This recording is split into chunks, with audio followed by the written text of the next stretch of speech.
And Yes. because this is a clean container, maybe you'll help us warm these samosas. Though the doctor said they are not healthy, but you can help us. I don't know whether you have a few. So that we can be able to know how much heat should you Yes. put on your food.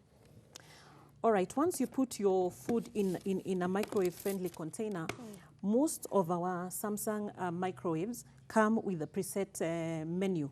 Like, for example, if you want to heat chicken, if you want to heat fish, if you want to heat frozen foods, there's normally a preset menu. And most of them have a preset time, which is ideal for different kinds of foods. So like for a samosa, it's already pre-cooked. We'll just open our microwave.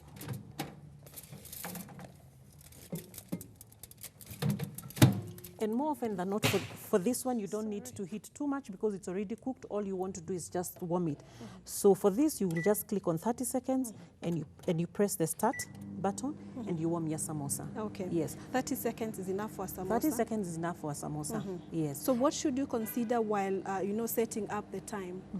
You consider the food itself because different foods need different heating times. Like if you have a frozen cake, or if you have frozen fish, or you have frozen chicken or milk. So what we have done for Samsung technology is that we have come up with preset menus where you can be able to click and just hit it, and automatically your food just gets warmed as you would love it. Yeah. So you can see our samosa is actually warmed up.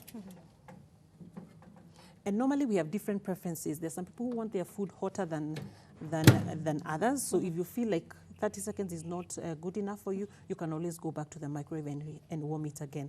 Yes. So it's some of the things are made of preferences, but most of the others are preset to be able to help food heat evenly.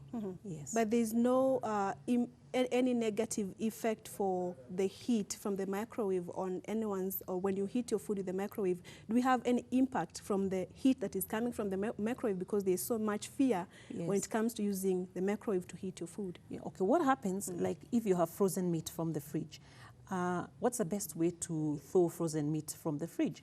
The best way would be, ideally, to just put it in the refrigerator and it thaws, or use water. Now, the disadvantage with those two, one, you'll consume a lot of water. The other one, you'll consume a lot of power. So the best way to thaw the meat is through the microwave.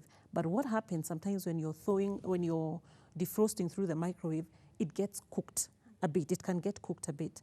And what we recommend is that you cook that food immediately. So once you defrost your food in a microwave-friendly container, cook it immediately, because if you don't cook it immediately, then you have bacteria coming into your food and contaminating your food. So that's what must be done. Yes, you must at least cook your food immediately to avoid bacteria getting onto your food. Yeah. And maybe you could also tell us what happens when, for example, you've put your food in a refrigerator for like 2 days or like a day, and then you're coming to warm it with your microwave. Is it healthy? Because there's also so much fear when it comes to using your maybe keeping your food in a fridge and then coming to warm it. Is it a hazard-free? As long as the food is healthy, because normally what happens, there's recommended time that you can put food in the fridge. If you want to keep food for longer, then you must put it in the freezer. But if you're putting food overnight and you want to warm it the next day, it is still very safe for consumption. Yeah. Yes. And also, Doc, you are an expert, a health food expert.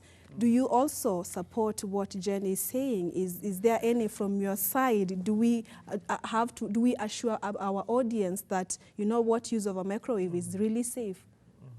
There are so many controversies about the Microwave, and right. most of them are not that proved. And when you talk about waves, there's always something which has been talked a lot about the microwaves, and more so, people like to put the microwaves in the same category with X-rays, gamma rays, and ultraviolet, which actually they are radiation, and they can actually cause cancer.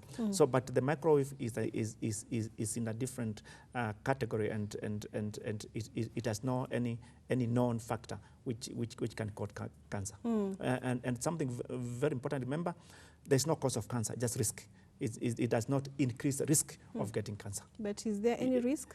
in terms of using the microwave, no. There isn't? Not that has been proved. Remember, most of things in health, most of cancer, we need to do a lot of research and follow a lot of studies to know that there's risk in anything which we use in our daily activities.